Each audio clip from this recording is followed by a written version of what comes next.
Rreziku nga rreshjet vazhdon të jetë prezent në rajonin Jugor, kështu është shprehur nga Gjirokastra ministri i mbrojtjes Piro Vëngu pas përfundimit të Komitetit të Emergjencave Civile. Vëngu shpreh se të situatë emergjente, pushteti vendor dhe qendror janë bërë bashkë në koordinimin e Agjencisë Kombëtare të Mbrojtjes Civile për të përballuar situatën me problematika të ndryshme. Në situatë emergjente bashkitë nuk janë asnjëherë vetëm, është një përpjekje përbashkët e pushtetit qendror dhe vendor, nën koordinimin e Agjencisë Kombëtare të Mbrojtjes Civile dhe praktikisht ne kemi bërë një dislokim forcash, përfshirë dhe forcat e armatosura, të cilat vinë me mjete, qoftë mjete fadroma ekskavator, qoftë mjete lundruese për evakuime, qoftë edhe personel shtesë. Dhe mund t'ju them që reparti Gërhotit po funksionon praktikisht një bazë mbështetëse të emergjencave civile për bashkitë e qarkut,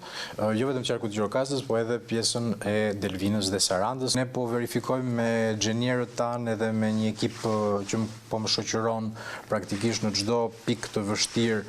po verifikojmë edhe një herë elemente digave, elemente urave, sepse praktikisht edhe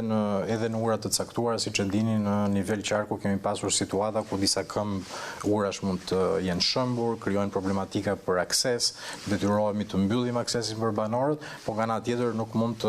të mos gjejmë rrugë alternative dhe praktikisht një prej arsyeve pse e bëm dhe këtë mbledhje është që së bashku me drejtoritë rajonale, qofshin këto të autoritetit rrugor shqiptar, qofshin edhe ekipet e bashkisë, të mund të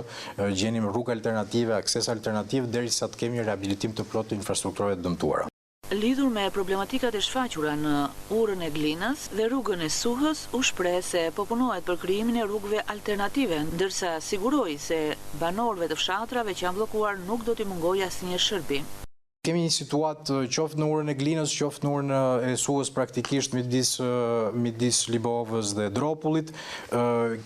Ekipet xhenieri kanë verifikuar qëndrueshmërinë, na duhet patjetër për pjesën e Glinës është gjetur aksesi alternativ nga mbrapa nga Nepravishta. Për pjesën e Suhës duhet që patjetër të bëjmë një investim rehabilitues, është një dëmtim domethënës. Ajo që mund t'ju siguroj është të paktën nga ana shëndetësore, nga ana e ndihmesës për sa i përket banorëve të zonës me ushqime apo bazë materiale. Kemi marrë masat në komitet sot që të mund të jepet gjithë mbështetja e nevojshme, qoftë edhe financiare, sepse siç e dini bashkitë kanë dispozicion edhe